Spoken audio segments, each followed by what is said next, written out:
We've been sweltering since I last did an update around the middle of May, so let's have a look and see how the worms are doing.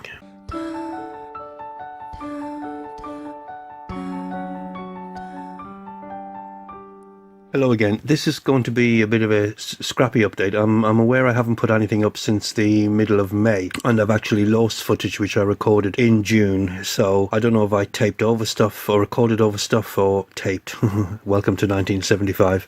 I don't know if I recorded over what I had videoed or if I it's misfiled somewhere on the laptop or whatever, but I can't find that update. But anyhow, I did an update, a mid-May update, so this is now 25th of May, so it's about 8 or 9 days after, and the bin is looking really good. Now, at first glance, that could look like a cocoon in the bedding, but actually the giveaway is that it's spherical, and worm cocoons have that lemon drop, and it's also quite clear. Worm cocoons only in the very beginning are clear, and then they colour up very well, and of course the darker the colour, the nearer they are to hatching. That's actually a snail or a slug egg. And if you see them and you don't want snails or slugs in your compost, remove them. If you don't mind snails and slugs in your compost, leave them there by all means, because they're great composters. But the problem is, it's easy to see the adult snails and slugs. It's a lot harder to see these eggs.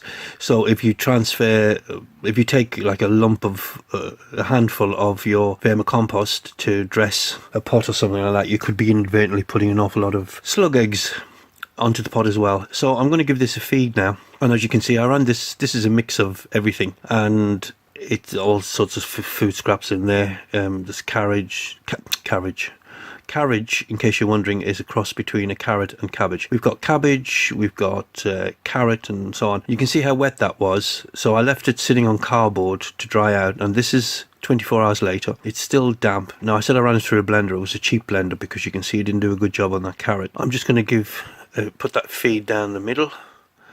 I'll cover that, and then I'm going to add some manure. I've been continuing to add handfuls of manure every time I've been feeding, because it does two things. It means if I'm not around or can't get to feed the bin for a while for whatever reason, they have something to work on, and they also get used to a different medium. So they're well used to the manure now. It's not going to cause them any problem. So that will keep them happy for a long while if the food scraps run out and I'm not around to give the bin a feed.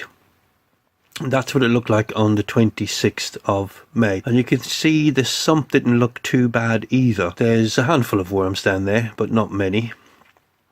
I haven't had to do very much with this sump ever since I started running the worm tower. It's quite ironic really, because in previous videos I've highlighted a continuous issue I have with the amount of moisture that gathers in the sump and worms going down, and ever since I started making this series I've had little to no problems with the sump. Now, that's how things stood on the 26th of May. There was an update in June which I've misfiled. It fell out of the phone. I don't know what happened to it. And in that update, the sump was saturated, absolutely saturated. The cardboard underneath, the original layer of cardboard that I set this up with, was saturated to the point where it was basically disintegrated. So there was a lot of worms in the sump, which I had to gather up, and I had to actually drain the sump. There was too much moisture in it. I didn't want to leave it. Now, I've deliberately not been putting cardboard into the sump because that soaks up the moisture, and it's a good technique. You'll have seen me do that in previous videos or earlier videos outside of this worm tower series. It's a good technique for catching the moisture, and if worms fall in, they have cardboard to live in, and they're not living in water, and then it's just a matter of every few weeks remove the cardboard slop, as it'll be by that stage, and the worms, and put it back in the tray and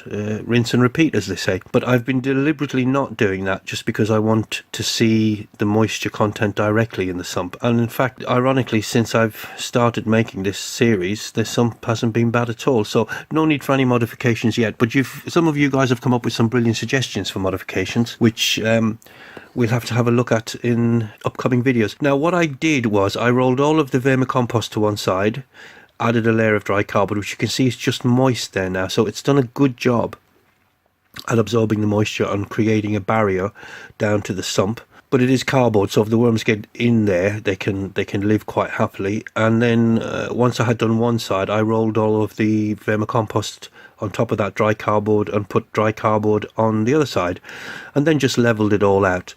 So I didn't remove anything I didn't harvest anything.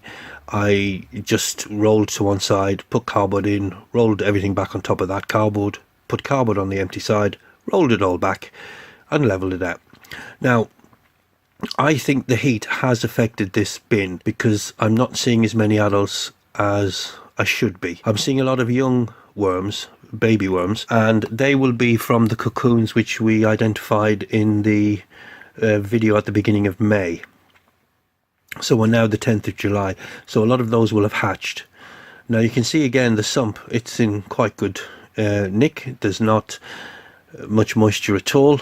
A little bit of this would be pretty much pure castings. Now, an easy way to pick up a straggler worm is just get something like mud, vermicompost, whatever in your hand, press it onto the worm and lift it up. So that saves you fiddling around with the worm on a pavement. It's quite easy to pick up on a smooth surface like that, but it's much more difficult if they're on a pavement or something like that, which is rough. You can end up hurting or injuring the worm. So yeah, June wasn't great, and part of what's going on is we were in the middle of a heat wave here in the UK, very unusual for us. This bin lives outside, and although it's in shade, it's difficult to protect from the ambient temperature, and I think a lot of the worms will have bailed, to be quite honest, or they're in the layers of the cardboard, which you can see I didn't take apart very much for this video, so it may be that they're just in the layers of the cardboard and I didn't spot them. Now, a neighbour gives me lots of apples, her windfall apples, off her tree, and the bags of windfalls are starting to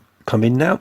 So as a little bit of a treat for the 10th of July, I'm going to give them a few apples and see how they get on with that. And I think in the next video I'll do an update the end of July, and we'll have a thorough look at through the bedding at the population of worms, and if we're not seeing an awful lot of adults, then we know this heat has negatively affected the bin. Although the worms that are in there are healthy, they're thriving, they're active, and they look quite happy. So I apologise for losing that footage for July, or for June rather. So it's kind of a scrappy video this, but we're up to date now. It's the 10th of July now.